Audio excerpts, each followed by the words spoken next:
I want to share with you today something deeply profound that came in one of my client sessions that came up. This is what's keeping so many people stuck. This is the only reason your life is not what you want it to be. Like, getting this down is everything. And because it came up so strongly and so powerfully in this person that I was having a one-on-one session with, I want to bring it here because this information right here will set you free. Let's dive right in.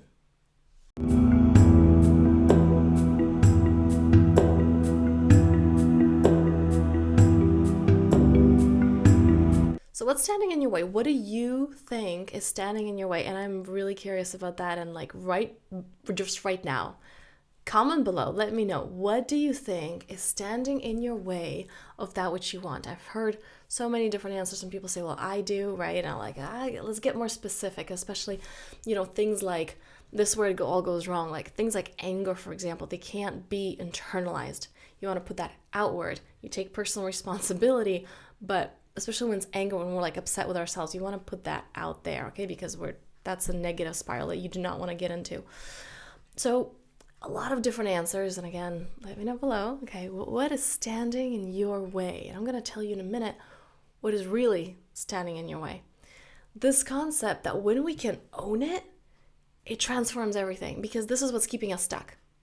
Now, some people would say, well, subconscious beliefs are keeping me stuck. Okay, repetitive patterns, maybe manifesting people, situations, circumstances that I don't want to manifest, and they're keeping me stuck, okay? And I would recommend looking at where's the blame versus personal responsibility, if that's your answer. I'm calling you out here a little bit. But there's so many different affirmations. There's so many different techniques. There's so many different programs, like ways to reprogram your mind. Here's what it comes down to, though. Which this client so powerfully said in the subconscious state, when it was like, we did a deep practice and it was just shifting. I was like, okay, what is the new belief system? Like, what do you want to feel strongly? And here's what came up. And I want you to actually, let's close our eyes, and I want you to breathe that into your body, as I'm about to say. Just taking a deep inhale in, belly, chest, nose. Feeling gravity hold you, closing your eyes or focusing on one point. Just one point. Or with your eyes closed. Breathing, feeling the breath come in and out of your lungs. And really feel the frequency of what I'm about to say. There's nothing wrong with me. There is nothing wrong with me. And taking that in, there's nothing wrong with me. And noticing how you feel in the body. Because some may have tension, like, no, that's not true. Some may have anger. Maybe that's like a statement that you'd want to say to someone who, wasn't saying that. Maybe they were saying the opposite. Like, some parents are like, what's wrong with you?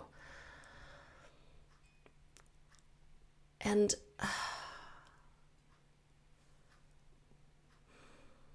feeling that, asserting that, there's nothing wrong with me. Some of you may feel like, an ease and release as you're feeling that.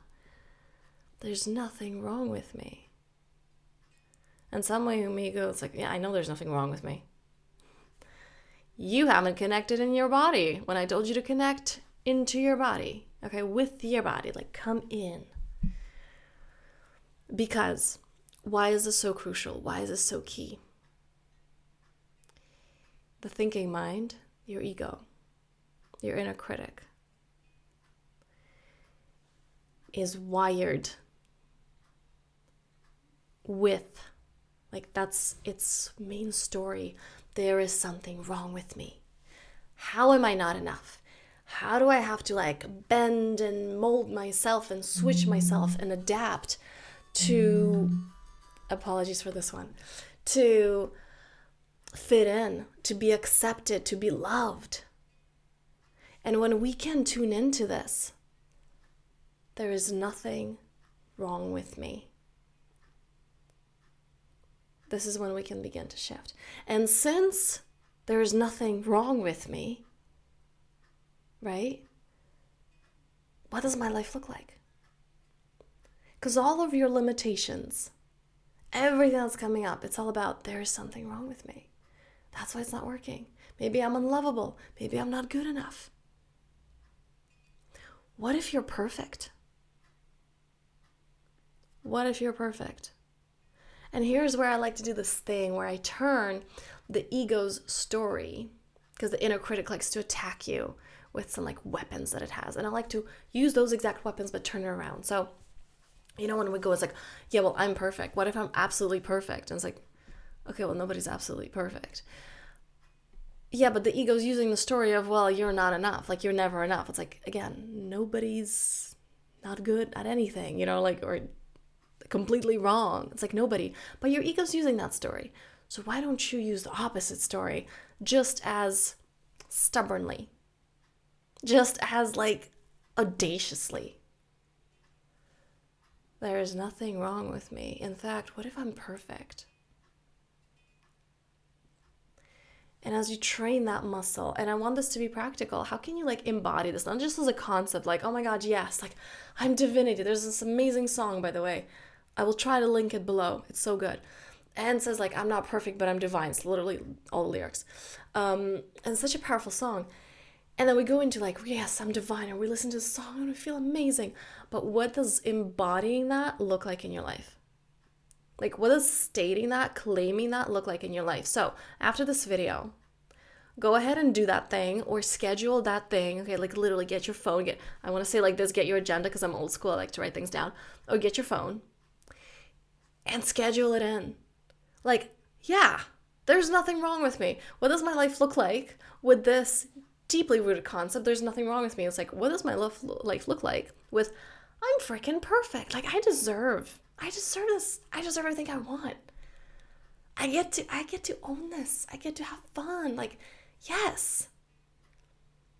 When you're living your life as a wholehearted yes, and that can only come from letting go of that, there's nothing wrong with me. Or rather, letting go of there is something wrong with me and stepping into there's nothing wrong with me. And then next level, like, oh my God, I'm perfect. And like, yes to me, yes to my life, yes to my expression. So embodying that in your life, what action step will be the embodiment of that? What action step, when you do it, you're like, oh my God, yes. It may be something so small. It may be something like, look, if you're there like, oh my God, I'm going to quit my job, and that's like your only source of income, maybe don't do that.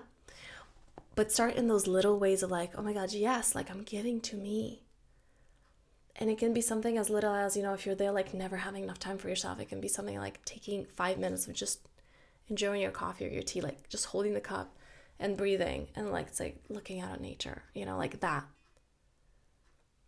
Taking the afternoon off to just connect with yourself, or doing that thing you love to do maybe as a kid, or watching your favorite TV show. I don't know, whatever that is for you. What if you're enough? What if you're perfect? What if nothing is changing right now? So letting me know the action step below, okay? Because as you're sharing this, you're inspiring other people and giving people ideas. And if you want to dive deep with this, because like I said, this came up for a client as we were doing deep subconscious work. And I now offer one-off sessions. You can only book it once because I work in a 3 or 6 month container because I stand for those long-term results. But if you're in this place of God, like I just want to release this, one-off sessions are also possible. There's a link in the description. So on this note, I thank you for living your best life. I thank you for taking that action step. Please take that action step. Because when you do, you're giving other people permission. Like when you stand on this, like, there's nothing wrong with me. By example, you're leading. You're giving other people permission to do the same. What does your best life look like? Can you be courageous enough to live it? One little step at a time. One needle moving step at a time. Many blessings.